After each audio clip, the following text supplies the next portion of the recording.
지난 주일날 아마 신원 집회 때 한번 말씀을 혹시 한번 성경 있으시면 마가복음 16장 16절인데 침례에 관한 부분입니다. 침례에 관한 부분인데 마가복음 16장 16절 믿고 침례를 받은 사람은 구원을 얻을 것이지만 믿지 않는 사람은 유죄 판결을 받을 것입니다.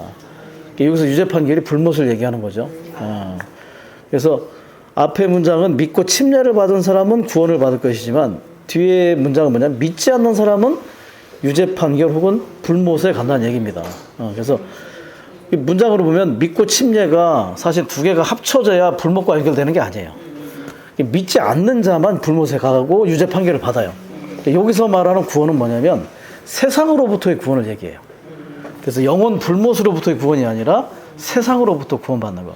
믿음은 영혼 불못으로부터 구원받는데 침례와 영혼 불못과 연관되는 건 아니에요. 침례는 우리를 세상으로부터 침례를 받으면 어떻게 되냐면 저는 이렇게 표현하는데 침례는 결혼식과 같다.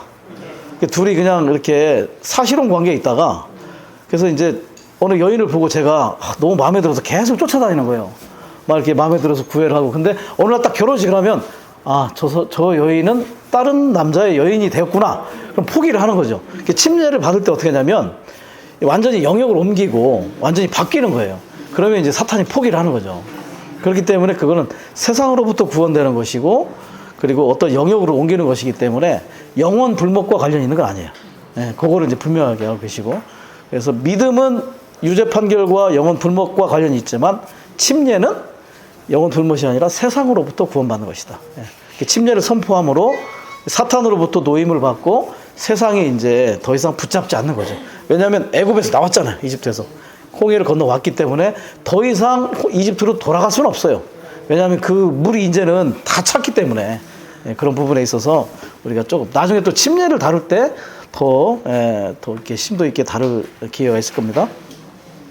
오늘은 이제 두 번째 타락의 나머지 부분인데요. 그 12페이지죠. 자, 두 번째 타락도 좀 많이 우리가 좀 이렇게 고려를 많이 해봤던 상황이었습니다. 그죠? 두 번째 타락으로 인하여, 종교가 들어왔어요. 그죠? 그 종교가 최초로 발명이 되고, 그 사람의 두 번째 타락은 양심이 이제 완전히 무뎌져 버리고, 거짓말, 오만함이 있고, 결국은 참된 경배자를 죽이는 살인까지 저지르는 상황이 되었다. 그리고 나서 이제는 완전히 하나님의 임재를 떠날 수밖에 없는, 그죠?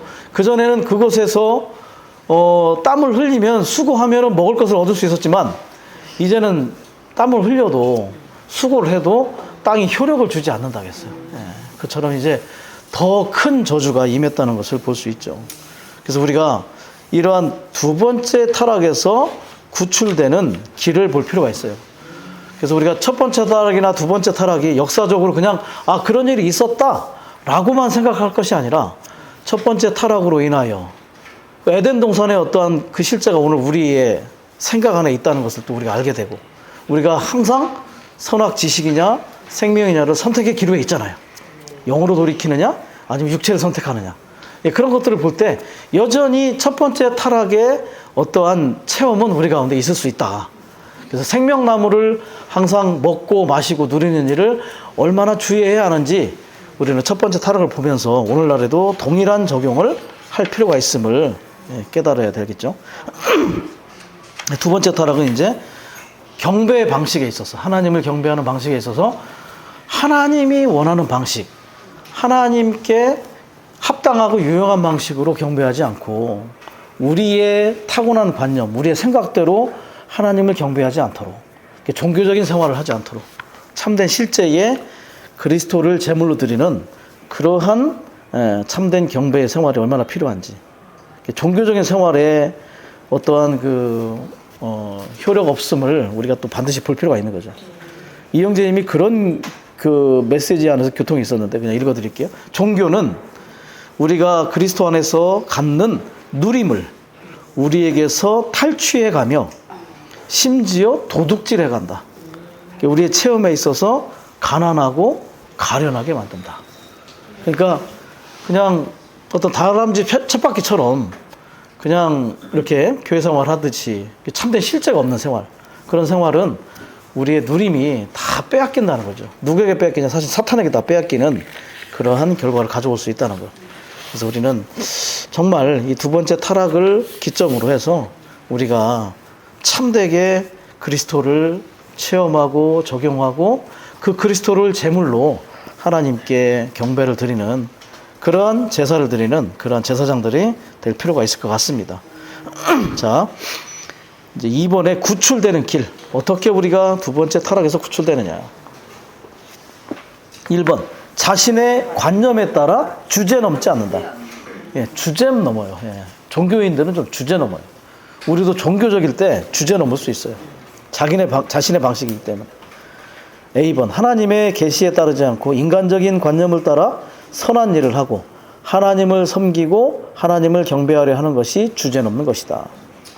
계시는 어디에 있냐면 영 안에 있죠. 계시. 관념은 혼 안에 있는 거예요. 혼을 따라 사느냐, 영을 따라, 계시에 따라 우리가 사느냐를 볼 수 있는 거죠. 인간적인 관념 안에서 선한 일을 하려고 하고 있어요. 선한 일. 하나님을 선한 방식으로 섬기고 경배하려 한다는 것. 이것이 주제 넘는 것이다. 그 대표적인 인물이 사울이었죠. 그래서 아말렉을 쳐서 진멸하라 했는데 제사 지내려고 좋은 의도예요. 선한 의도로 하나님께 제물을 드리기 위해서 좋은 그러한 짐승들을 남겨놓았어요. 그러면서 아각 왕을 살려두었고 그것이 선한 육체라고. 선한 육체. 그래서 사실 하나님께서 가장 미워하는 게 선한 육체라고 했어요. 죽음도 미워하시고 그리고 악한 거는 드러나요. 근데 선한 거는 드러나지가 않아요. 그래서 그 생명이신 하나님을 알고 체험한 이 책을 보면 이영진이 뭐라고 했냐면 선한 육체와 영을 구분하기가 쉽지가 않다. 생명이 어느 정도 성장을 해야 이게 선한 육체인지 영인지를 구분이 된다는 거예요. 우리가 때때로는 선한 육체로 뭘 하려고 하는 경향이 있습니다. 이게 좋은 거라고 생각해서. 근데 그게 육체인지를 빛 가운데서 보지 못하면 그걸 밀고 나가요. 근데 어떻게 그게 판별이 되냐면 그걸 거절당하면 참지 않아요. 참지 않아요. 영 안에서 있으면 그런 것들에 대해서 그냥 자기가 스스로 이제 인내할 수 있고 십자가로 넘길 수 있지만 그게 육체로 시작된 것은 결국은 참을성 없이 결과적으로 이제 나타나는 걸 볼 수 있죠. 어쨌든 선한 육체. 그래서 그런 말이 있어요. 우리는 불못에 갈 일이 없는데 혹시 불못을 볼 수 있다면 나중에 아주 선한 사람이 많을 것이다. 그 뭐냐면 타고난 육체 가운데 살았던 사람, 법 없이도 사는 사람. 그 좋은 거 아니에요, 사실은. 영을 따라 살아야지. 사실 세상에서는 법 없이 살 사람이 좋은 사람인데 그건 타고난 선함 가운데 있다는 거죠. 그래서 우리가 성경 가운데 하나님의 계시에 밑비춰 보면 그 모든 것들은 다 십자가로 가야 돼요. 우리는 다만 하나님의 생명과 생명률에 따라 사는 사람들이 되겠죠. 그러면 거기서부터 나오는 선이 진짜 선인 거죠. 우리의 관념 안에서의 선은 주님 앞에서 아무런 가치가 없다는 것. 분명히 볼 필요가 있죠. B번, 사탄의 본성이 있는 타락한 사람으로서 우리는 어떠한 일도 자신으로부터 시작돼서는 안 된다. 독립적이어서는 안 된다는 거예요. 사탄은 이사야 14장에 내가. 예. 하나님은 창세기 1장 26절에서 우리가. 예. 동역과 건축. 그래서 자신으로부터 시작하는 일, 그리고 의존적이지 않고 그러한 독립적인 그러한 생명에 의해서 사는 것은 타락한 본성으로서의 그 사탄의 본성에 따라 사는 그러한 삶이라는 것을 우리는 반드시 볼 필요가 있다. 계속해서 우리가 그런 것들로부터 구원받을 필요가 있죠. 생명을 누리고 영 안에 있을 때마다 우리는 계속해서 빛 가운데 그런 것들에 대해서 주님이 빛비춰 주시고 처리할 수 있게 되고 그리고 우리는 더욱더 영을 따라 사는 자들로서 발견될 수 있을 것입니다. 신약은 영을 주의하고 영을 접촉하는 길 외에 다른 길이 없습니다. 지난주에 말한 침례도 영 안에 모략, 육계, 창포, 계피, 죽음과 부활의 요소가 다 들어있기 때문에 사실은 십자가에 못 박히려고 노력하는 것이 아니라 다만 영 안에 들어가면 주님이 우리 안에서의 그 영의 운행하심을 통해서 십자가가 필요한 상황, 부활이 필요한 상황에 따라 그분이 우리 안에서 일하시고 우리 안에서 역사하신다는 것을 볼 필요가 있는 것이죠. 자, 그리고 두 번째는 하나님을 위해 살고 그분의 길을 따라 경배함. 그분이 우리에게 배설하신 길이 있습니다. 우리는 그 좁은 길을 갈 필요가 있죠. 이 길은 넓은 길은 아니에요. 아무나 갈 수 있는 세상적인 넓은 길이 아니라 영 안에서 가는 길이고 순금길이고 곧은 길 안에 이 길이 있다는 것이죠. 일생 이 길을 끝까지 경주하고 우리가 그것을 마칠 필요가 있겠죠.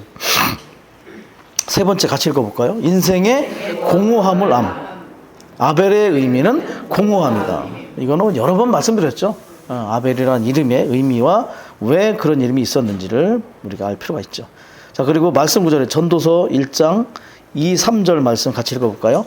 전도자가 말한다. 허무 중에 허무 중에 허무라. 모든 것이 허무여라. 사람이 해 아래에서 모든 일이 무슨 유익이 있는가? 예전에 개혁성경은 뭐라고 되어 있었죠? 헛되고 헛되고 모든 것 헛되고 헛되니? 하여튼 간에 헛된 것이 5번이 나와요. 헛된 위에 3번은 공허라고 했죠. 그죠? 그리고 여기는 헛되다고 했어요. 허무. 제가 처음에 쓴 공허와 허무. 공허와 허무는 어떤 차이가 있을까요? 공허는 비어있는 네. 허무는 그거 자체가 없는 거지.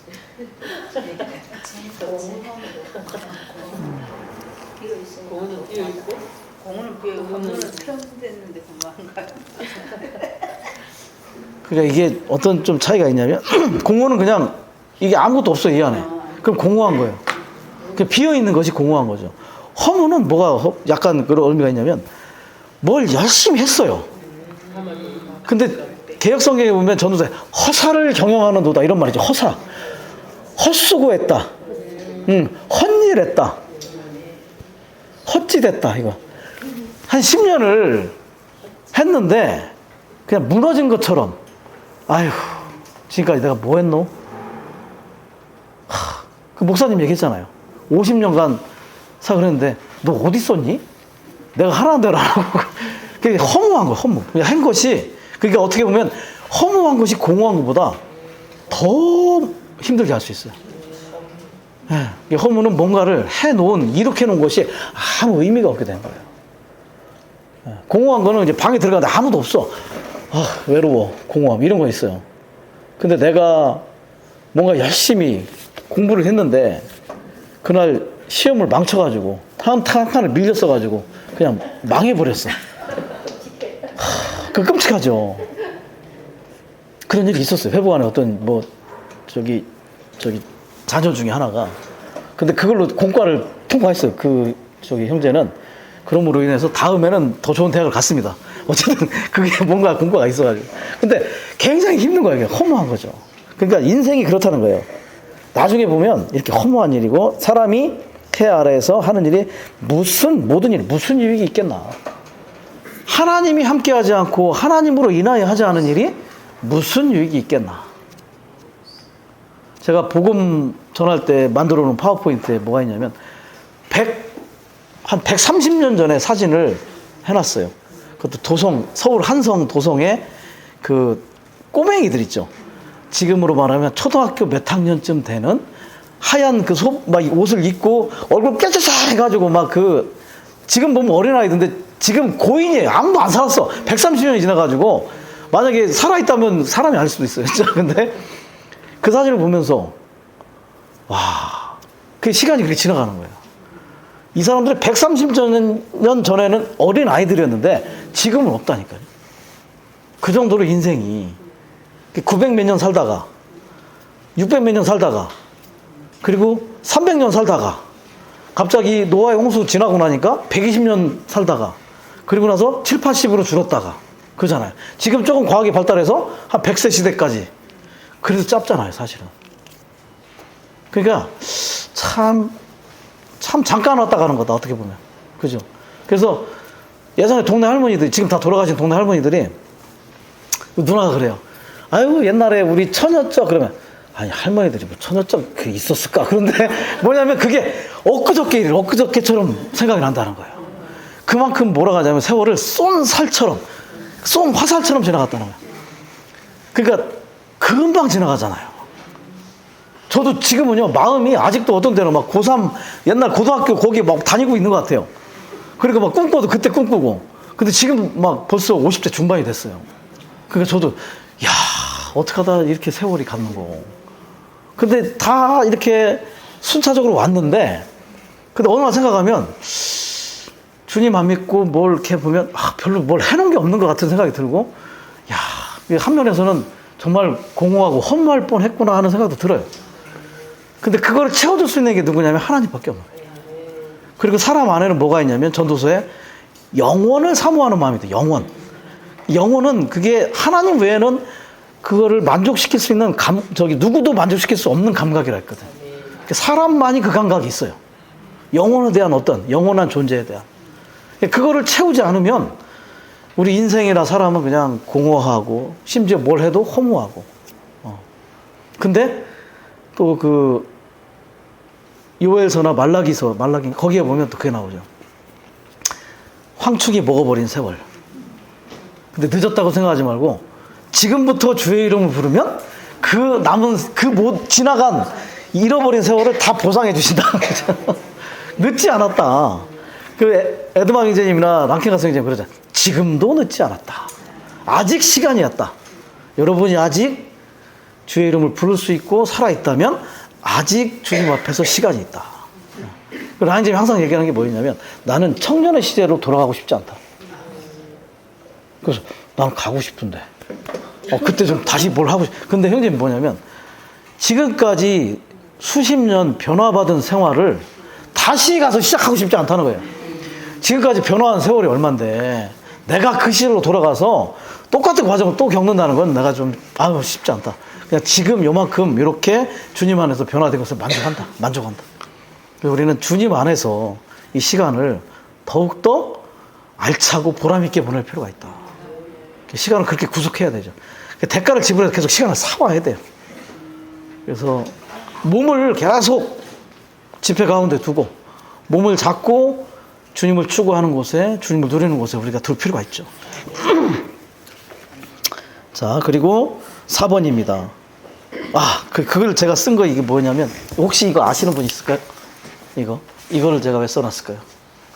아시면 제가 선물을 드릴게요.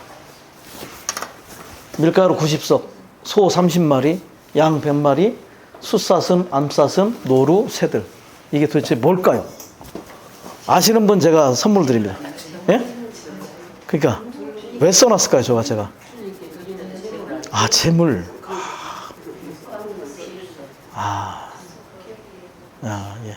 아쉽지만 선물은 제가 그냥 없는 걸로 하고 좋은 선물을 드리려고 했는데 저게 뭐냐면 솔로몬이 왕이 된 이후에 하루에 1일 식사 준비량입니다.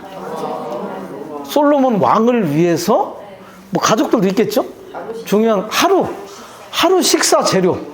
우리 주일날 점심 준비하려면 막 전날 자매님들이 장바구니 들고 와갖고 우리 130명 먹이려고 하는 거.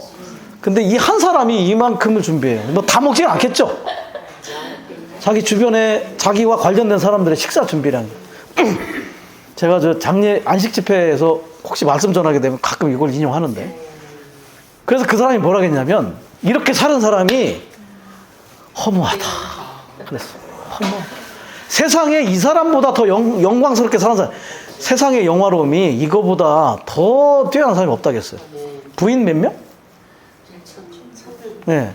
정실 부인 700명에 후비가 300명. 그랬더니 어떤 청년이 부럽다. 야, 부러운 게 아니야. 그거는 그 인생은 불쌍한 인생이야.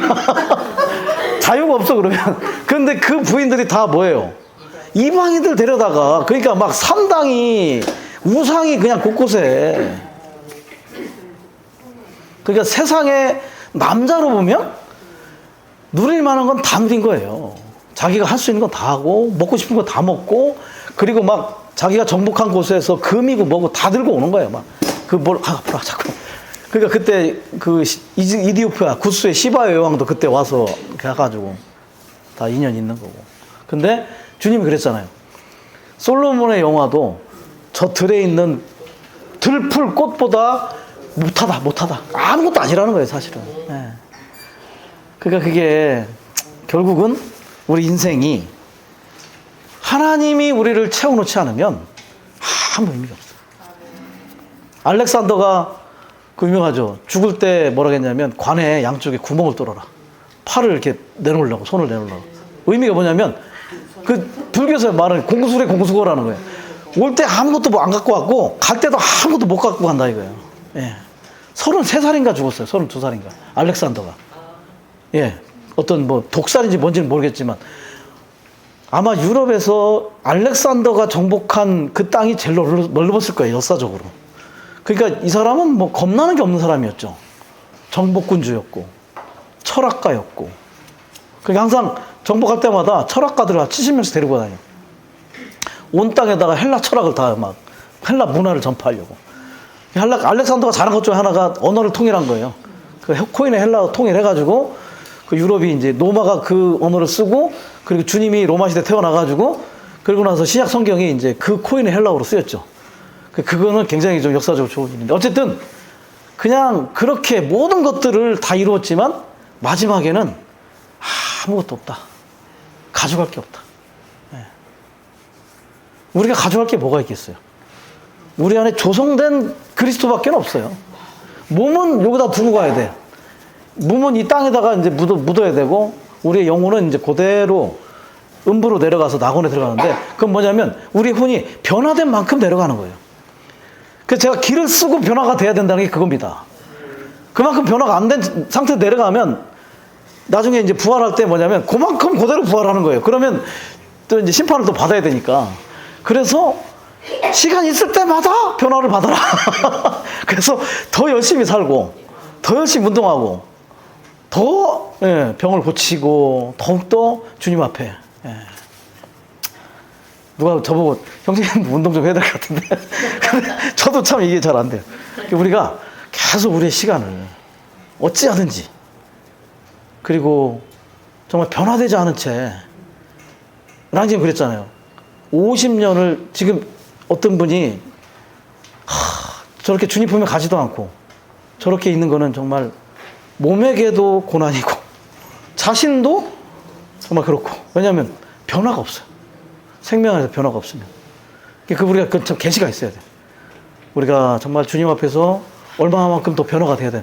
이영진님이 주님 품에 가실 때 그랬다잖아요.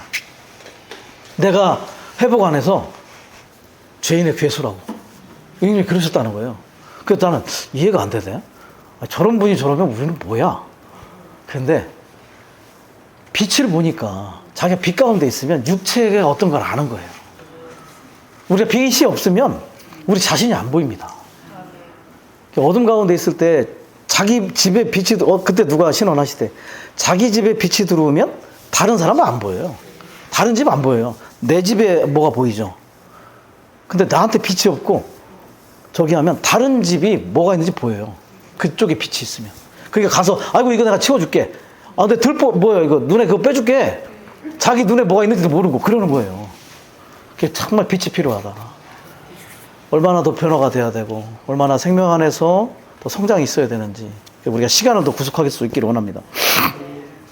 그리고 사람이 부서지기 쉬움을 인식한다. 그래서 창세기 4장 26절이죠. 셋에게서도 아들이 태어났는데 셋은 그의 이름을 에노스라고 하였다. 그때부터 사람들이 여호와의 이름을 부르기 시작하였다.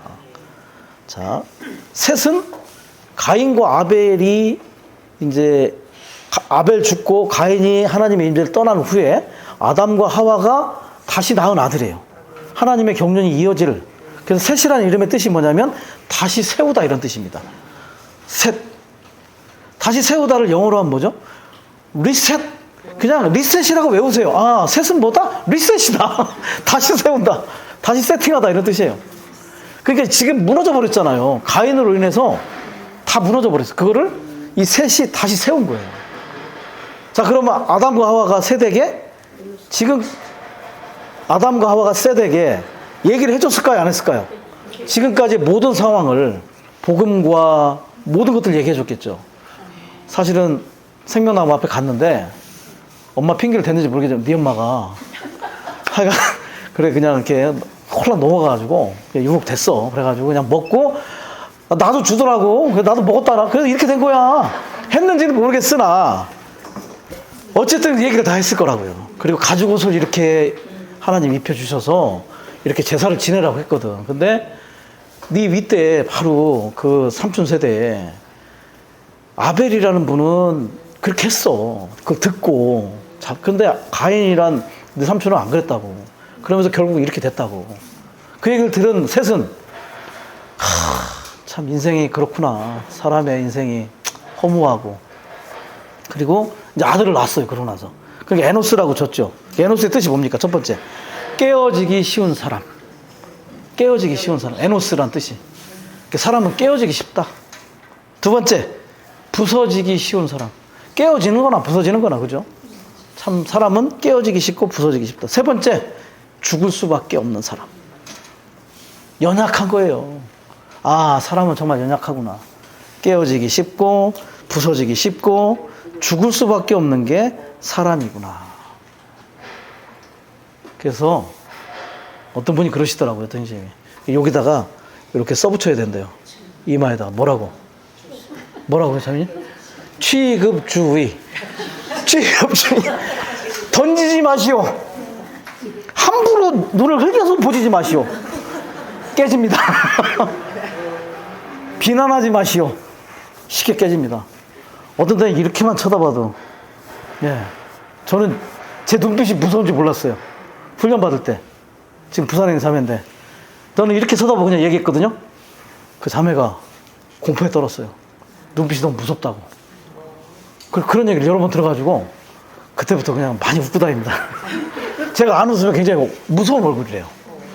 근데 이게 사람이 그런 걸로 이게 한순간에 생각이 들어오면 깨지는 거거든요.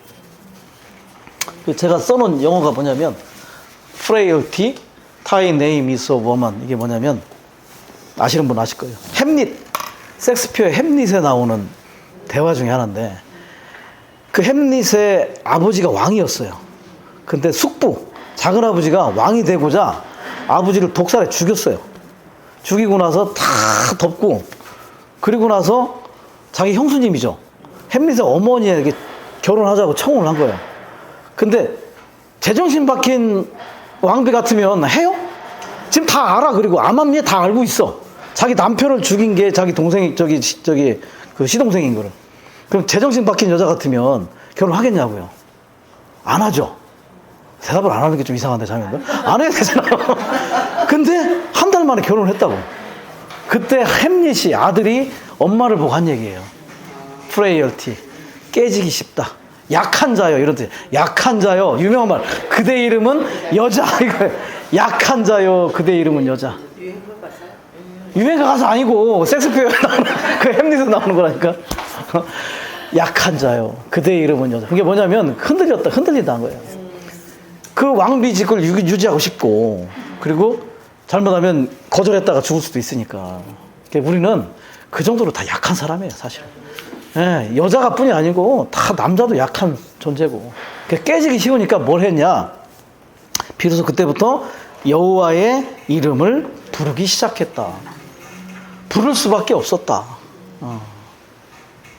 그래서 주님의 이름을 부르는 것이 뭐 주회복에서 시작된 것도 아니고 사울 시대에 시작된 것도 아니고 사실은 요때부터 시작이 됐다. 그때 여호와의 이름을 이렇게 불렀다는 거예요. 그래서 부르니까 계속 뭔가 공급이 있고, 그래서 주님의 이름을 부르는 것을 제가 그때 말씀드렸죠. 호흡하는 것이고 생수를 길어 마시는 거라고 했잖아요. 주님의 이름을 부를 때 생명의 호흡이고 생수를 길어 마시는 것이다. 그리고 생명나무를 먹는 것은 말씀을 기도로 읽는 것이다. 그래서 이것에 졸업할 수 없다고 했잖아요. 자, 호흡, 호명, 그 호자가 같은 거예요. 호, 이게 뭐냐? 호. 그 다음에 흡은 들여 마시는 거예요. 호는 내뱉는 거고 흡 하면 들여 마시는 거예요. 그 호명이 뭐냐면 이름명이잖아요. 이름을 호 내뱉는 게 호명이에요, 사실은. 네. 호명 하면 이름을 내뱉다. 그러니까 호흡하고 호명이 호자 같아요. 그래서 이름을 부르는 게 사실 호흡하는 겁니다.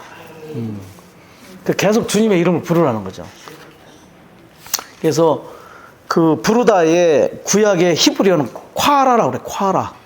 구약에서는 콰라. 여호와의 이름을 부르다 콰라. 콰라는 뭐냐면 큰 소리로 부르다.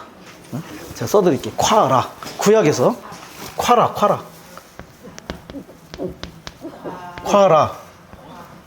그 다음에 신약은 에피칼레오. 자, 구약의 콰라는 뭐냐면 큰 소리로 부르다. 그래서 에레미야 같은 데 보면 내가 깊은 구덩이에서 여호와를 향해 큰 소리를 불렀다니, 그게 뭐예요? 크게 부르는 거예요. 콰라는 뭐냐면 구체적으로 부르다, 불러내다. 우리 안에 계신 주님은 불러내는 거예요. 에피칼레오. 근데 이 칼레오의 기본형이 이게 뭐냐면, 이 기본형이 영어가 되면 컬이에요, 컬. 그래서 컬 오픈이 나온 거예요. 칼레오에서 컬이 나온 거예요. 칼레오, 부르다. 그래서 칼레오는 구체적으로 부르다, 불러내다, 이런 뜻이죠. 그래서 주님의 이름을 부르는 거예요. 뭐라고 부르냐? 여호와요. 근데 이게 구약의 유대인들은 한 가지 좀 어려움이 뭐냐면, 십계명에 여호와 이름을 망령되이 부르지 말라고 되어 있어가지고 이게 딱 걸리는 거예요. 그래서 함부로 못 불러. 혹시라도 뭔가 불이익이 당할까봐. 그래서 약간 틀어서 부르는 게, 그 천주교에서 야훼처럼 약간 틀어 부르거나, 아니면 제가 쓴 게 뭐냐면, 여기 안 썼나? 여기 있다. 아도나이라고 하죠. 아도나이라고 불렀는데, 이 아도나이가 뜻이 뭐냐면 나의 하나님, 이런 뜻이. 여호와 부르기가 조금 민망해. 혹시 망령되이 부를까봐. 그러니까 아도나이 하면서 나의 하나님 이렇게 틀어서 부르는 거예요. 그러니까 함부로 부르지 못했어요. 불쌍하죠? 불쌍해요. 부르라고 했는데. 그래서 그 구약에서 성경을 이렇게 필사하는 사람들, 그런 사람들이 옮겨 적다가 하나님의 이름이 나오잖아요. 뭐 여호와가 나오든지 엘로힘, 뭐 아니면 여호와, 뭐 라파, 혹은 하여튼 하나님의 이름만 나오면 붓을 다시 빨아요. 싹 빨고 들어가. 옷을 벗고 목욕을 싹 하고 와. 다 깨끗하게 목욕하고 다시 딱 앉아가지고 붓을 먹을 칠하고 그걸 써요. 그 정도로. 그리고 나서 만약에 다른 글씨들이 혹시 틀리면 좀 살짝 지워도 되는데, 하나님이라고 되어 있는 이름이 만약에 글씨가 좀 틀렸다, 그건 찢어버려요. 다 찢어요. 다시 시작해야 돼. 그 정도로 아주 철저하게 하나님의 이름에 대해서. 근데 재밌는 게, 캄보디아라는 나라에 아시죠? 동남아 캄보디아. 그 나라의 국민들은 왕의 이름을 부르지 않는데요. 뭐 우리 같으면 뭐 그냥 윤석열이 막 그러잖아요. 뭐 대통령이 윤석열이 하고, 뭐 박정희 하고, 옛날 같으면 뭐 왕의 이름을 뒤에서는 한번 부를 수도 있는데 자기들끼리 절대 부르지 않는데, 왕의 이름조차. 그거는 너무나 이제 그 존경하고 공경하는 게 아주 거의 신적인 위치에 있는 거죠. 그러니까 이름을 그렇게 쉽게 부르지 못했다. 망령되이 부른다는 게 뭡니까? 예? 망령되이. 함부로, 그러니까 뭐 그거를 뭐 자기 태도도 뭐 합당하지 않은 상태에서라든지 여러 가지 의미가 있겠죠. 뭔가 좀 그걸 부를 때 그 사람의 어떤 상태나 뭐는 어떤 상황이 그렇게 좀 올바르지 않다, 이렇게 볼 수 있겠죠.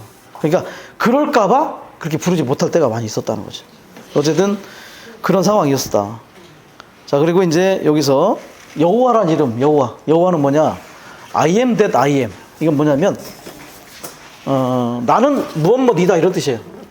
첫 번째는 자존자, 스스로 존재하는 자. 여호와란 뜻은 뭐냐? 스스로 존재하는 자, 스스로. 두 번째는 나는 무엇이다, 이런 뜻입니다. 두 가지가 있는데, 스스로 존재하는 자. 하나님 외에 스스로 존재하는 자가 없잖아요. 나머지는 다 창조된 존재지. 그리고 나는 무엇이다. 이 무엇 안에 다 들어가는 거예요. 이스라엘에게 목마르면 나는 생수인 여호와다. 나는 너에게 만나인 여호와다. 나는 너에게 음식인 여호와다. 모든 필요를 채우는 이름이 바로 여호와라는 이름입니다. 그리고 대시라는 말이, 원성님도 계시지만 안 맞잖아요. 이게 옆에가 인격인데 후가 돼, 사실 후가 돼야 돼. 이게 선행사 자체가 이거 문법적으로 안 맞아. 후가 돼, 후. 사람이나 인격이 들어가면 후가 들어가야 되는데 대시 들어갔다는 건 모든 사물을 포함한다는 거예요. 온 우주 만물의 모든 것들이 다 이 안에 포함된다. 그분은 사람이나 인격뿐만 아니라 모든 만물과 모든 것들을 다 이 안에 포함시키고 있다. 그러니까 이 이름은 어마어마한 거예요, 사실은. 다 포함하고. 자, 근데 우리는 누구를 불러요? 여호와를 부르지 않죠. 예수라고 부르죠, 예수. 예수는 무슨 뜻이냐, 예수. 뭐죠? 여호와 구원자라는 뜻이잖아요. 여호와가 나의 구원자다, 이런 뜻이에요. 그러니까 이거는 하나가 더 플러스 된 거예요. 모든 우주 만물을 다 포함하고 스스로 계시고 모든 걸 포함하신 분이 나의 구원자이시다. 그게 예수예요. 구약에서도 똑같은 이름이 있었어요. 구약에 여호수아, 호세야 똑같은 말이에요. 그게 히브리어에서는 여호수아, 호세야 이런 말이고, 그게 헬라어로는 예수. 그 예수가 얼마나 위대한 이름이에요, 사실은. 여호와란 말이 포함되어 있고 구원이란 말이 포함되어 있고, 그냥 십자가 못 박혀 죽어서 아무 힘없는 그런 존재가 아니었다는 거죠. 그러한 분이 오늘 우리의 구원자이시고 주님이시다. 그리고 제가 밑에다가 그 중간에 쓴 게 파라클레토스. 저게 뭐냐면 파라클레토스가 보혜사란 뜻이에요. 보혜사. 보혜사가 뜻이 뭐냐? 파라는 옆에. 클레토스는 와서 도와주는 분. 여기 쓴 거예요. 파라클레토스. 파라가 뭐냐면 옆에. 클레토스는 뭐가 하면 도와주는 분. 근데 그 클레토스를 가만히 들여다보면 칼레오가 들어있어요. 칼레오 아까 뭐라 했어요? 부르다래, 부르다. 파라는 옆에, 클레토스는 돕는 자. 그리고 변호사라는 뜻도 있어요. 변호사. 우리를 위해서 변호하시는 분. 근데 이 클레토스가 원형이 도와준다 이런 뜻이에요. 옆에 와서 도와준다. 마치 스튜어디스가 물 달라면 물 갖다 두듯이 그냥 옆에 부르기만 하면 오잖아요. 클레토스의 기본형이 칼레오. 부르면, 칼레오가 부르다는 뜻이 있습니다. 부르면 옆에 와서 도와주는 분. 그게 보혜사예요. 그 무슨 신천지의 이만희 씨가 보혜사가 아니고, 그분은 부른다고 안 와요. 그 보혜사가 될 수가 없어요. 사람이 무슨 보혜사입니까? 근데 아니라고 하죠, 요즘에 자기들이. 그래서 이 보혜사는 부르면 옆에. 그래서 부르는 게 너무 중요한 거예요. 기본이에요, 부르는 게. 여호와를 부르고 우리가 예수를 부르는 건 이렇게 그분을 누릴 수 있는 것이다. 자, 그리고 헬라어로 부를 때는 뭐라고 해요? 헬라어? 오 퀴리에 예수. 이렇게. 퀴리에가 주라는 뜻이죠. 오 롤 지저스 롤 주. 근데 기본형이 뭐냐면 퀴리오스예요. 퀴리오스. 주인이라는 거예요. 주인. 근데 이 퀴리오스라는 말 안에는 뭐가 있냐면, 성경에서 항상 주가 들어가면 뭐냐면, 주가 들어가면 승천이 포함되어 있어요. 이 주라는 말이에요. 퀴리오스가 주. 이게 주인데, 주인이라는 뜻이에요. 주인. 근데 성경에서 주가 들어가면 항상 승천의 요소가 포함되어 있다. 그래서 사도행전 2장에도 보면 너희가 못 박아 죽인 예수가 지금 주와 그리스도가 되셨다. 그냥 승천하셔서 주와 그리스도 된 거예요. 승천을 통해서 온 우주를 다스릴 수 있는 주가 되신 거예요. 이 주 안에는 우주 만물을 다스리는 주예요. 만왕의 왕 아시죠? 만주의 주, 만왕의 왕. 모든 왕의 왕이시고 모든 것의 주인이신. 이걸 누가 알아요? 사탄도 알고 귀신이 알아요. 이 이름을 부르면 귀신이 도망가는 거예요. 그래서 주라고 부를 때, 주 예수님 이렇게 부를 때, 주. 미치 워치만이가 주를 못 불렀다잖아요. 그렇게 위대하고 큰 분이 어떻게 내 안에 내 주인이 되느냐. 처음에 못 불렀대. 그냥 예수님, 예수 뭐 이렇게 부르다가 나중에 주 예수를 부르게 됐답니다. 이렇게 너무나 크신 분이에요. 지난번에 한번 소개해드렸죠. 무당 한 분이 구원을 받았는데 새벽 2시에 막 해코지 한다고 찾아와가지고, 그래서 몇 분이 이제 갈라 했더니 가기 전에 시키는 대로 이렇게 하고 계십시오. 오 주 예수님 이렇게. 그때는 오 주 예수였겠죠. 부르고 있어봐라. 출발하려니까 전화가 와서 안 오셔도 되겠습니다. 예, 도망갔습니다. 주를 아는 거예요. 주가 뭔지를 알아요. 그분이 우리의 주인이시라는 거. 예, 귀신도 벌벌 떨게 하는 것. 지난주에 봤잖아요. 그 바다를 건너갈 때 풍랑이 일고 막 했던. 근데 잠잠하라 하니까 잠잠하잖아요. 다 복종하고. 그분이. 예전에 어떤 건축업자 형제님이 초창기에 그 흉가들, 귀신 나오는 흉가들을 다 싸게 구해서 리모델링 한 다음에 형제자님들 데리고 가서 2박 4일 집회만 하면 다 도망간다, 다 도망간다. 찬송하고, 기도하고, 말씀 선포하고, 주의 이름 부르면 귀신 다 도망가요. 우리 안에, 집안에, 뭐 하여튼 간에 좀 저기 하면 그냥 주님의 이름을 많이 부르는 게 중요하죠. 어쨌든 뭐냐? 이 이름이 우리를 구원하는 이름이다. 끊임없이 불러야 된다. 근데 악한 자가 좋아할까요? 싫어할까요? 싫어하죠. 그래서 영어에서 Jesus Christ, 예수 그리스도 그러면 그 영화에 보면 그 저기 자막에 뭐냐면 제기랄 이렇게 써요. 진짜. Christ Jesus Christ 제기랄. 오 마이 갓. 그게 뭐 나의 하나님 이거잖아요. 그것도 제기랄. 안 좋은 말이 다 오 마이 갓. 좋은 말로 오 마이 갓 하는 저기 미국 사람 하나도 없어요. 안 좋은 상황 때 오 마이 갓 이렇게. 뭐가 좀 안 좋은 상황이라는 거예요. 그리고 막 이런 거 지금 지저스 크라이스트 표정이라 지저스 크라이스트 그거보다 더 심하게 하려면 지저스 그거보다 더 심하게 하면 이런데요. 그럼 더 안 좋은 상황이 나요. 그래서 예전에 봤던 그 영어 사전에 뭐냐면 독실한 기독교인에게는 이렇게 불러서는 안 된다. 이게 말이 됩니까? 그 예수의 이름을 부르지 못하게 하는 거잖아요. 그렇게 만들어 놔버렸어요 사실. 예. 참 영어권에서는 좀 그게 처음에 힘들었을 것 같아. 우리는 뭐 아무리 불러도 누가 뭐 그리고 퀴리의 예수 이건 언제 불렀냐? 초창기 그때 당시에 헬라어니까 바울이 사울이었을 때 막 잡아다닐 때 이렇게 불렀다고요. 그러니까 퀴리의 예수 이렇게 부르면 와서 잡아가는 거예요. 그러니까 죽이고 핍박하고. 예. 우리는 아무리 불러도 죽이진 않잖아요. 그때는 부르면 죽었다니까요. 요즘에는 우리는 그 생각보다 많이 안 부른다는 거. 예. 교파에서 한 무리가 왔을 때 와서 한다는 말 그랬잖아. 생각보다 주님의 이름 많이 안 부르시는 것 같아요. 우리한테 많이 안 부르는 것 같다고 그러더라는 거예요. 왜냐하면 우리가 그게 자꾸 그게 그냥 잊어버려지는 것 같아요. 호흡이 잘 안 하고 있는데도 영적인 호흡인데도 죽는지도 모르고 그냥 있는 거지 사실은. 이게 사실 이 육신의 호흡이 안 돼봐요. 응급실 가야 되잖아요. 중환자실 있어야 되는데 영적인 호흡에 대해서는 그렇게 인식이 없는 거. 이것도 이제 문제인 거죠. 계속 호흡해. 주 예수님. 여건이 되면 크게 막 이게 다 그냥 해방을 해서 근데 이걸로 해서 막 주변에서 혹시 문제가 되면 작게 서울에서 어떤 자매님은 80대 자매님이 새벽 3시에 아침부흥 하신다고 이렇게 찬송하시면서 주의 이름 부르다가 막 이렇게 주변에서 하도 민원이 들어가지고 제발 이 박수 좀 치지 마시고 그 뭐 큰 소리 좀 작게 좀 해달라고.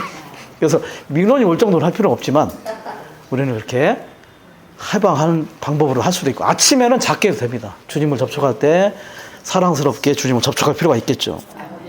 이렇게 우리는 보혜사이시고 우리의 주인이시고 우리의 생명이시고 우리의 구원자를 부름으로 얻었고 부름으로 그 모든 풍성한 것들을 우리가 체험할 수 있다는 것을 잊어버려서는 안 된다는 거죠. 자, 그래서 이제 그 밑에 말씀 구절들을 한 번씩 볼게요. 베드로가 한 얘기죠.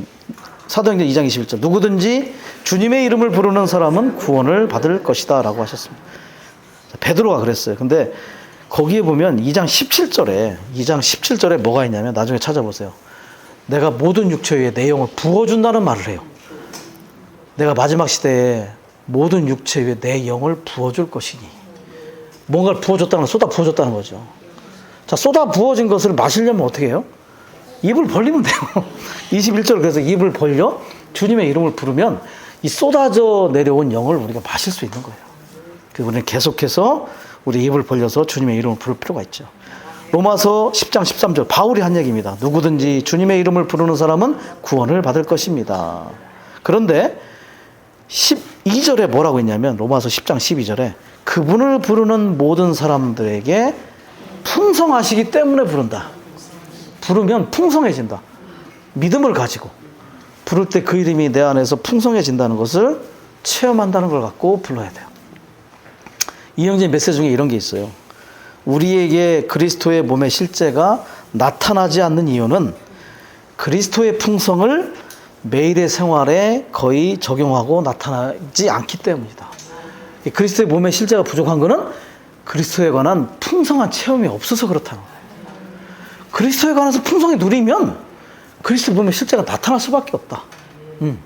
그래서 그리스도의 몸의 실제를 살아야 된다 말을 할 것이 아니라 풍성한 공급을 계속 공급해 주면 되는 거예요. 그 공급이 기본이 어디입니까? 이름을 부르면 되는 거예요. 이 말씀에 있잖아요. 이걸 믿어야죠. 이름을 부를 때 그 이름이 우리를 풍성하게 하기 때문에. 그 이름을 부름으로 영 안에 들어가면 그 영 안에서 그 영이 이 모든 것들을 포함하신 영이기 때문에 우리의 모든 필요를 채우고 우리의 영적인 어떤 것을 다 갈급함을 채울 수 있는 분이시라는 걸 믿어야 되죠. 자, 그리고 사도행전 9장 14절 바울이 사울이었을 때 여기서도 주님의 이름을 부르는 모든 사람을 결박할 권세를 고난을 대제사장들에서 받았다. 누가? 사울이. 주님 이름을 부르기만 해봐라. 내가 잡아들이리라. 그리고 사도행전 7장 59절 그들이 스데반을 돌로 치니 스데반이 주님을 부르며 주 예수님 나의 영을 받아주십시오 라고 말하였다. 이때 스데반은 보좌에 서 계신 주님을 봤다는 거예요. 자, 이런 모습을 보고 사울이 어땠을까요? 저는 왜 저러지? 예수는 죽었는데 이상하네 하면서 뭔가 안에서 동요가 일어났을 거예요. 아, 뭔가 이건 있는 것 같다. 왜 하늘을 보고 아무도 안 보이는데 아마 그 어떤 인상이 사도행전 9장에 주님을 만나는 체험으로 연결됐을 거예요. 그래서 우리가 이러한 주님을 부르는 것이 얼마나 구원과 영향을 주는지를 볼 필요가 있죠. 자, 구원받은 사도행전 4장 12절 구원받을 수 있는 다른 이름을 하늘 아래 사람 가운데 주신 적이 없기 때문입니다. 어떤 이름도 구원할 수 없어요. 예수 이름 외에는. 그분만. 왜 그러냐? 그분이 하나님이시잖아요. 영원히 살아계시고 지금도 계시고 그전에도 계시고 장차 계실 분. 신성도 있지만 인성도 있으신 분. 그러니까 우리를 구원하실 수 있는 역량과 자격이 있으신 분. 그분이 우리의 대제사장이고 이 중에서 히브리서 들으시잖아요. 대제사장. 모든 것들을 체휼하신 분. 계속 이름을 부르고 접촉하는 길밖에 다른 길이 없다. 그래서 우리가 첫 번째 타락에서는 뭘 배웠냐면 첫 번째 타락이 일어났을 때 하나님은 복음을 전했어요. 그리고 가죽옷을 입혔어요. 이거 뭐냐면 구속을 성취하신 거예요. 가죽옷을 입혔다는 거예요. 뭔가 죽임이 있고 피를 흘렸다는 거예요. 두 번째 타락이 일어난 이후에 주님의 여호와의 이름을 부름을 가져왔어요. 여호와의 이름을 부르는 건 주님의 이름을 부르는 건 뭘 가져와요? 구원을 가져오잖아요. 첫 번째 타락에서는 구속을 가져왔고 두 번째 타락에서는 유기적인 구원을 가져온 거예요. 놀랍지 않습니까? 우리가 오늘 적용할 수 있는 거예요. 다. 우리가 예전에 아담과 하와나 가인이나 이러한 사람들이 그냥 겪었던 역사가 아니라 오늘날도 동일한 그림으로 우리에게 적용될 수 있구나. 왜냐하면 구약은 그림이거든요. 신약의 그림이고 상징이거든요. 예표. 구약을 모르면 신약에서 어떻게 전개될지를 잘 알 수가 없어요. 구약을 풍부하게 알면 신약에서 어떻게 우리에게 그러한 그림들이 전개될지를 우리가 볼 수 있다는 거죠. 그래서 이렇게 두 번째 타락을 끝내고 제가 이걸 좀 나눠드리겠습니다. 오늘은 이제 40번에 나오는 찬송 찬양에 대해서 보고 마치도록 하겠습니다. 40번 메시지. 시간이 조금 남는 바람에 요거를 좀 마치고 아니면 그냥 마칠까요? 아니면 좀 할까요? 조금 늦게 시작했으니까 그죠? 예. 오늘 뭐 많이 안 나오신 분도 있으니까 우리끼리라도 좀 더. 예. 자, 이게 이제 108페이지에 나오는 건데요. 108페이지에 보면 찬양, 찬송, 찬미에 대해서 이렇게 구분을 112페이지. 아, 거기는 112페이지. 아, 이건 좀 예. 거기는 112페이지. 112페이지. 이건 옛날 버전이어 갖고 좀 아마 보강된 거는 좀 다르게 될 수 있어요. 자, 거기에 보시면 이제 112페이지가 맞다. 네, 잘못했어요. 112페이지. 자, 찬양, 찬송, 찬미. 자, 한자로 보면요. 찬자가 기릴 찬자. 뭔가를 기리다 아시죠? 기리는 거예요. 그리고 양이 뭐냐면 날리다. 이게 뭔가를, 이거 뭐라고 표현하지? 기리고 날리다. 이거, 이렇게 날리는 거 말고, 이렇게, 이렇게 높여주는 거. 예. 야, 이게 확 와닿진 않네. 예. 기리고 날려주다. 예. 뭐, 날리다. 예. 하여튼 뭐는, 그 날리는, 예, 날릴 양자예요. 이게. 기릴 찬자에다 날릴 양자. 찬송은 뭐냐면, 기릴 찬자에다가 기릴 송, 칭송할 송. 찬미는 뭐냐? 기릴 찬자에 아름다움을 믿자. 아름다움을 기리다 이런 뜻이죠. 영어로 이게 구분이 되는데, 영어로는 찬양이 praise the Lord 이렇게 하는 거 있어요. praise the Lord. 뭔가 이렇게 선포해준 거. 주님을 찬양합니다 라고 할 때 영어로 praise the Lord 이렇게 하거든요. praise 혹은 extol. 그 다음에 찬송은 sing psalm. psalms가 뭐냐면 시편이에요. 시편. psalms가 시편인데 psalm이 노래란 노래. hymns도 뭐냐면 노래예요. 노래. 그러니까 우리가 말하는 보통 찬송이 있죠. 찬송가에 나온 찬송이 그냥 찬송인 거예요. 원래 한자로는 뭐 이렇게 칭송하다는 뜻인데 우리로 쉽게 이해한다면 찬송 노래를 하는 것이다. 그게 찬송이에요. 그 다음에 찬미는 뭐냐? 블레싱, 축복하는 거, 축복. 그래서 찬양, 찬송, 찬미가 우리는 축복 받는 존재잖아요. 사실 우리가 축복할 수 있는 존재는 아니거든요. 축복을 받는 존재가 축복을 할 수 있는 유일한 수단이 바로 찬양, 찬송, 찬미예요. 우리가 하나님을 축복하는 거예요, 사실은. 축복받은 존재가 하나님을 축복하는 거예요. 무엇을 축복하냐? 그분의 아름다움. 기리고, 칭송하고, 이렇게 날려주다. 뭐가 꽃을 이렇게 날리는 뭐 이런 거 같은데? 이렇게 결혼식 때 이렇게 꽃 날리다, 뭔가 이렇게 기념할 때 이런 것처럼. 예. 히브리어는 이제 세 개가 있는데, 할랄, 찬양은 할랄, 찬송은 자마르, 찬미는 베라카. 딱 하나 나와요. 그리고 헬라어로는 찬미는 안 나오더라고, 찾아봐도. 찬양은 아이노스, 찬송은 휄노스 이렇게 뜹니다. 그래서 밑에 보시면 히브리어 헬라어 원어의 의미는 뭐냐? 좋게 말하다. 영어로 뭐냐면 well speaking이에요. 좋게 말하는 거. well speaking. 그러니까 누군가를 좋게 말하는 거예요.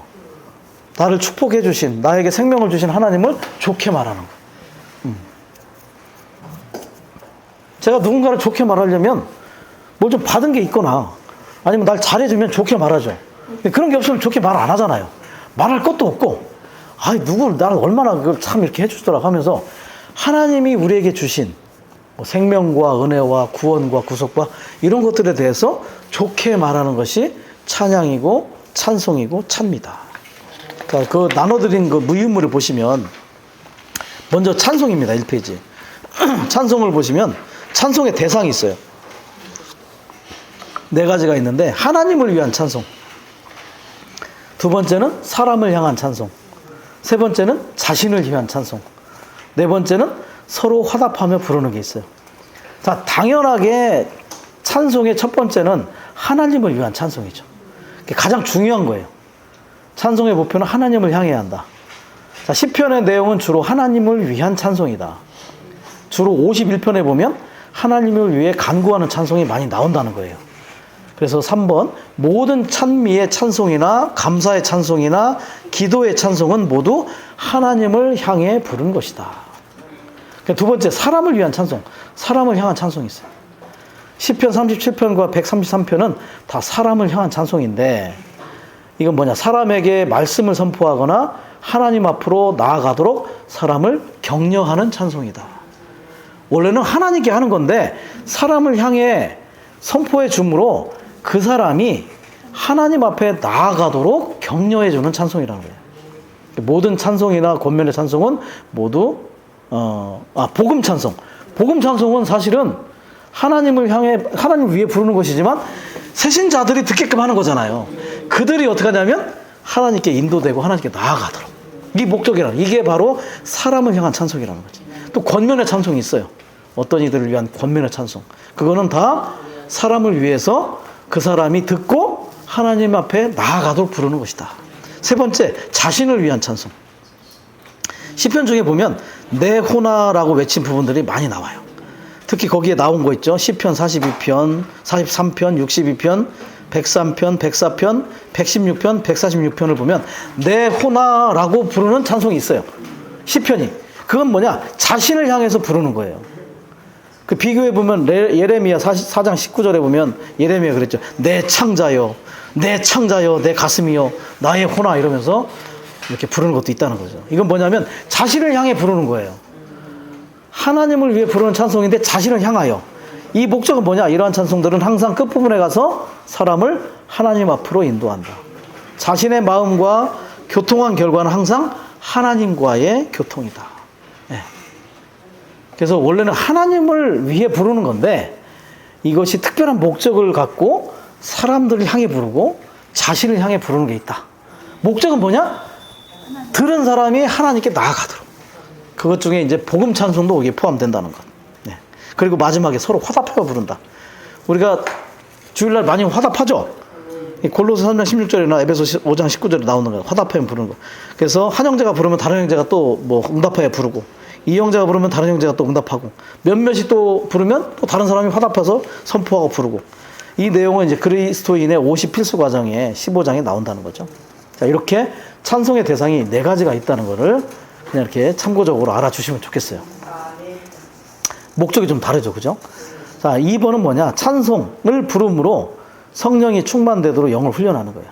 그래서 우리가 영을 훈련하고 사용할 때 성령은 우리 영에 충만하게 되는데, 영을 훈련하는 가장 좋은 길은 바로 기도하고 찬송을 부르는 것이다. 예, 그래서 이 내용은 동일한 게 아니라 집회에서 하나님의 말씀을 말함이라는 그 중문판 책에 나온다는 거죠. 중문판이라는 건 뭐냐면 아직 한국어로 번역이 안 됐다는 뜻이에요. 세 번째는 찬송으로 뭘 하냐? 그리스도를 말하는 거예요. 우리는 우리의 영 안에 계신 모든 것을 포함하신 완결되신 영이신 삼위 하나님으로 충만되어야 되는데, 이러한 충만함은 세상적인 언어로는 일어나지 않는다. 우리가 충만함을 얻으려면 시와 찬송과 영적인 노래로 서로 화답함으로 일어날 수 있다. 성령 충만을 얻을 수 있다는 거죠. 그리고 우리가 쓴 찬송들은 그리스도의 풍성으로 충만한 훌륭한 메시지들이다. 찬송 내용들이 다 메시지에서 발췌한 것들이 많아요. 그걸 체험한 것들, 그죠? 우리가 찬송을 통해 그리스도를 말하기를 배워야 된다. 그러니까 신원뿐이 아니라 찬송을 하면서 그 가사를 통해서도 그리스도를 말해내는 그런 훈련이 된다는 거예요. 그래서 어떤 분이 들어오신 지 얼마 안 되는 분이 질문을 해요. 왜 기독교 찬송은 왜 저기 불렀던 찬송들은 안 부르시나요? 그러더라고요. 그래서 뭐 대답을 하긴 하는데 다들 이렇게 좀 분명한 대답을 안 해. 네. 그래서 제가 그냥 그때 찬송은 이미 몇백 년 전의 찬송들이 많은데 진리에 맞지 않는 것들이 있어요. 그런 것들이 시대적인 진리에 따라서 보강되고 지금 시대의 시대적인 진리를 체험한 것들이 지금 우리의 찬송이 되어야 되죠. 지금 우리가 추구하고 누리고 우리가 체험한 것들을 말해내는 찬송이 돼야 되죠. 그래서 찬송 중에 제가 급한 찬송 그게 있어요. 요단강 건너가 만나리.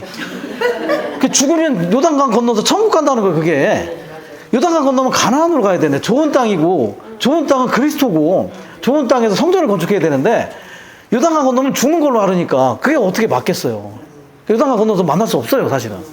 그리고 예전에 우리 어머니 돌아가시 직전에 막 많이 불렀더니 내 주를 가까이 하게 하면 십자가 짐 같은 고생이라. 아니 맨날 그 고생이면 뭐라고 그렇게 주님을 그렇게 믿고 하냐고. 루터가 그랬어요. 루터가 천주교 사제일 때 이 사제들은 고행을 했어요. 일부러 고행을 시켰어요. 그래가지고 루터가 구원받은 게 무릎으로 계단을 올라가다가 로마서 1장 17절을 깨달았잖아요. 고행을 해서 구원받는 것이 아니라 의인은 믿음으로 말미암아 구원받는다는 걸, 의롭게 산다는 걸 그때 알았잖아요. 그리고 밤에 잠을 한겨울에 이불도 안 주고 재워요. 영하 15도 20도 우리나라 같은 이런 추위에 이불도 없이 그냥 자는 거예요. 그게 고행을 해야 된다고 믿어요. 그러면서 어떤 사제가 루터한테 저기 루터 사제님은 하나님을 사랑하시나 그랬더니 루터가 진짜 그래. 내가 하나님을 왜 사랑합니까? 나 이렇게 어렵게 만드는데 나는 하나님 사랑 안 해요. 막 이랬다는 거예요. 진짜 그랬답니다. 어떻게 이런 하나님을 사랑해요? 고행을 해서 얻는 구원이 아니잖아요. 십자가 짐 같은 고생이면 그 십자가를 왜 체험합니까? 십자가 안에 안식이 있고, 십자가 안에 우리의, 누림이, 그때 십자가 안에서 십자가 육체를 끝내면 영혼에들 안식이 있잖아요. 그러니까 십자가를 체험할 수 있지. 계속 고난을 그냥 통과하러 가면, 그거는 우리에게 그냥 교회 생활 안 하는 말고 똑같은 거죠, 사실. 그러니까 이런 것들이 많이 달라요. 그렇기 때문에 그런 것들을 우리가 많이 좀 이렇게, 바꿀 필요가 있죠. 그리고 찬송가 154장에 보면 창세전에 아버지 품에 있던 독사자 부풀잖아요. 그리고 4절에 우리들은 주의 신부, 주의 표현하고 예전에 5절이 추가됐었어요. 주의 인성 껍질 깨어져 뭐 하면서. 근데 그걸 없앴어요. 왜냐하면 이 방면에 있는 찬송들은 주님을 경배하고 주님을 찬송하는 건데 우리의 이야기가 너무 가미가 된 거예요. 그게 추가된 가사였거든요. 그래서 새롭게 편성된 찬송을 없애버렸어요. 찬송 가사나 이런 것들이 합당해야 돼요. 주일날 우리가 찬송을 선곡하는 것도 그 집회에 맞게끔 우리가 찬송을 선곡하잖아요. 거기에 맞는 그러한 가사와 내용이 전달되도록. 제가 하나 찬송을 소개해 드릴게요. 141장인데요. 1장. 주님을 생각할 때에 내 마음 달콤해 사랑스러운 주님을 생각할 때에 이거 바로 부르는 건 다 나중에 할게요. 이 찬송을 워치만 형제님이 주님 품에 가기 몇 달 전에 이것만 부르시더래. 이거 위트니스리가 작사한 거예요. 근데 이걸 어떻게 알았냐? 몰랐어요. 미국에서 앤드류 형제님이 어떤 형제님이 한번 찾아오셨는데 워치마니와 함께 감옥에 있었던 감옥 동기가 워치마니에게 복음을 듣고 구원을 받았어요. 워치마니에 대해 회상을 하는데 이런 교회가 있는지를 모르는 거예요. 미국으로 망명한 이후에 모르고 살다가 어느 날 이런 교회가 있다는 걸 알게 된 거예요. 그러면서 와서 교통을 하는데 워치마니에 대한 그 감옥에서의 추억을 얘기해 주는 거예요. 우르무치라는 형제님인데. 근데 맨날 이것만 부르대요. 근데 워치마니가 감옥 동기들에게 인기가 없었대요. 왜냐면 너무 원칙주의자여가지고.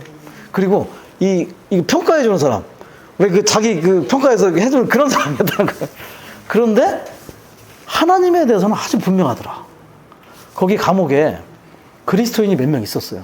카톨릭인가 누구도 있었고, 그게 보면 병원장도 있었고, 저명한 교수도 있었고. 근데 공산당이 와가지고 하나님을 부인하면 풀어주고 좋은 직장도 주겠다 하니까 그 두 사람은 부인하고 나갔대. 근데 워치마니는 끝까지 부인을 안 하더라고요. 그 워치마니가 한 유명한 말 있잖아요. 그분이 나를 부인하지 않는데 내가 그분을 어떻게 배신할 수 있냐. 그분이 나를 부인하지 않는다. 끝까지 자기는 이 이름을 지킬 수밖에 없다. 마지막에 죽을 때는 그 심장병이 있어. 심장 발작이 일어났어요, 사실은. 들리는 말에 의하면 병원에 이송하는데 응급차가 이렇게 간 것도 아니고 경운기인가 트랙타에 그냥 싣고 간 거야. 가는 도중에 아마 돌아가신 것 같아. 그러니까 어떻게 보면 마지막에 그렇게 막 이렇게 안락한 그런 죽음은 아니었어요. 근데 그 형제님의 어떠함이 이 찬송에 그 가사에 그 형제님 일생이 다 나와요. 그 가사 그래. 주님을 생각할 때에 내 마음 달콤해. 사랑스러운 주 곁으로 나 들림 받겠네. 휴고되기를 항상 사모하는 거예요. 주 은혜 모두 표현할 노래는 없다네. 주 사랑 모두 누릴 마음 가진 자도 없네. 주님의 사랑 은혜 날 기쁘게 했지만 주님 자신만 나의 마음 심히 만족해. 4절 저 하늘에도 땅에도 사모할 것 없네. 오 아름답고 달콤한 주님만 내 사랑. 이거는요 자매님하고 결혼할 때 어느 여인을 사랑했네요. 근데 여인이 콧방귀도 안 껴요. 그래가지고 포기를 하려고 하는데 포기가 안 되는 거야. 그러니까 이 구절을 읽는데 이게 시편 76편이잖아요. 이게 통과가 안 되는 거예요. 내 마음에 하나님보다 더 사랑하는 어떤 존재가 지금 들어있는 거예요. 그래가지고 이거를 맨날 며칠 해서 통과를 했대요. 그 여인을 이제 포기를 한 거죠.